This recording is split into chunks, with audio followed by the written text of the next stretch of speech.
Making money in aerial photography. These days, it's harder to make money from the business. Why is it harder to make money from the business these days? Well, in order to understand why, we've got to look at some of the changes which have happened in the last decade, to do with technology. The first, most important one is the rapid advances which have been made in the realm of digital photography. Nowadays, cameras are so good that anyone can take nice sharp well-exposed images. However, not everyone can fly a plane. That's true. Well, yes, that may be true. However, one crucial advance in technology has meant that aerial photography has become available to the masses. Enter the drone. Yes, it flies up in the sky and it takes pictures. But are they any good? Well, recently, these drones have been getting better and better, so that most of the high-end ones are able to produce acceptably good images. Now, the question remains as to whether these images are as good as the ones which come from a photographer going up in a plane.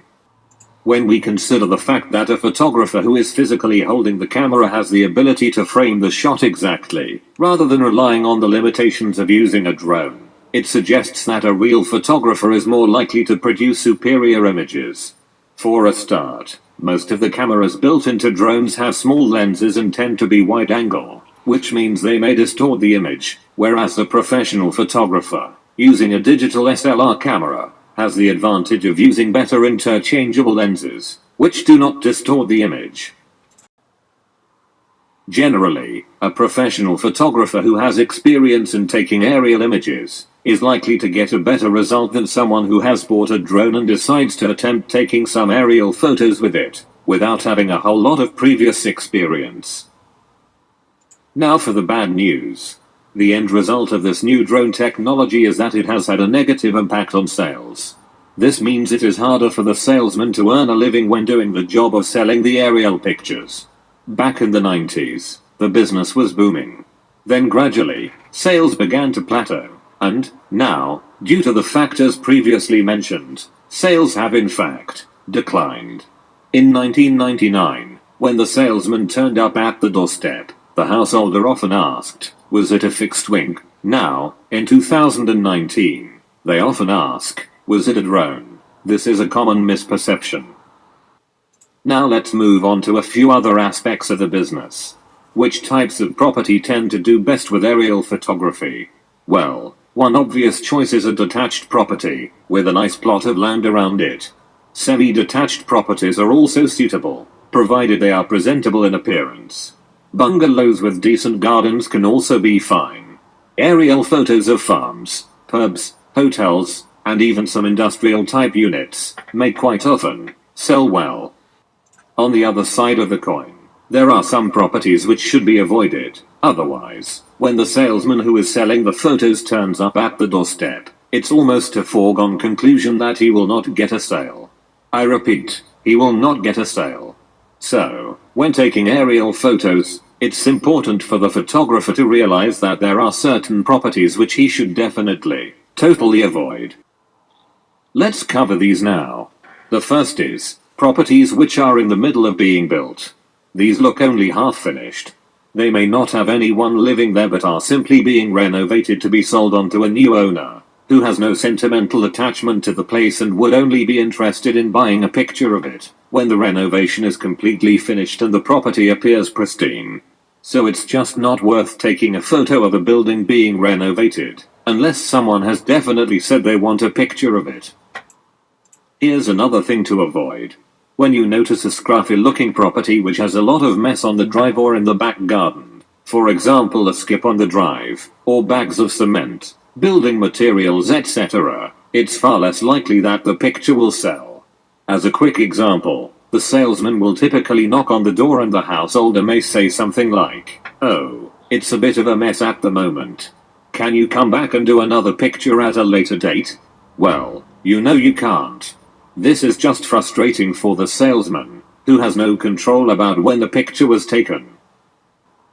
Now let's deal with a specific type of house which is better to avoid. The council house. Now you might be thinking, what's wrong with council houses? Well, there's nothing wrong with them. It's just that for the most part, these pictures don't sell. Why don't these pictures sell? Well, there are several reasons for this. The first has to do with the appearance of these buildings. They all look the same, which means there is no individuality to the design. On top of this, most of the people who live in these council houses simply do not own them. In other words, yes, it is their home, but they just pay rent to the council and do not have the same feeling of ownership that a private house owner has. Lastly, it's a fact that the people who live there are generally on lower incomes, so when a salesman turns up at the door, they simply can't justify spending money on something that is just a luxury item, and not a necessity. Now of course, some of the people in council houses may be more well off, and may well be able to afford to buy the picture, but, on average, these pictures of council houses sell very poorly, for the reasons outlined above. So if you happen to be flying over a street full of council houses, it's best to skip these and take photos of other types of property. Alright, now that's dealt with, let's deal with another specific scenario. You are flying over a street of semi-detached, or detached properties which all have extremely long gardens, going straight out at the back. The only way to fit these long gardens in the photo is to zoom out, to allow for a wider shot. In other words, each image is going to contain at least 3, 4, or more properties. So, instead of taking multiple pictures with one single property centered in the middle of the frame, it's more sensible to take a group shot of, say, 3 or 4 properties in one image, then move on to the next 3 or 4 further along the street and frame them in the next photo. The reason for this is that the salesman then has a choice of 3 or 4 possible candidates to sell in each photo. This provides much better odds for being able to sell this type of image, because if the salesman has one image for every house, the chances of selling all of them is extremely low. So remember, for the specific case scenario mentioned above, treat each separate image as a group shot of say 3 or 4 houses, which is to say that, every time you take a photo, you make sure there are at least 3 different houses in each image, as the plane is flying along parallel to the street below. Now, here's another scenario. A large property with a substantial amount of land around it. In this case, it may be tempting to take several photos from different angles. However, this is not the best thing to do from the point of view of the salesman. You see, when the salesman knocks on the door of the property, the most likely situation is that a property such as this has already been photographed on previous occasions, and the householder will, at best, just buy one picture. So the chances of selling 2 or 3 images instead of just one are very low.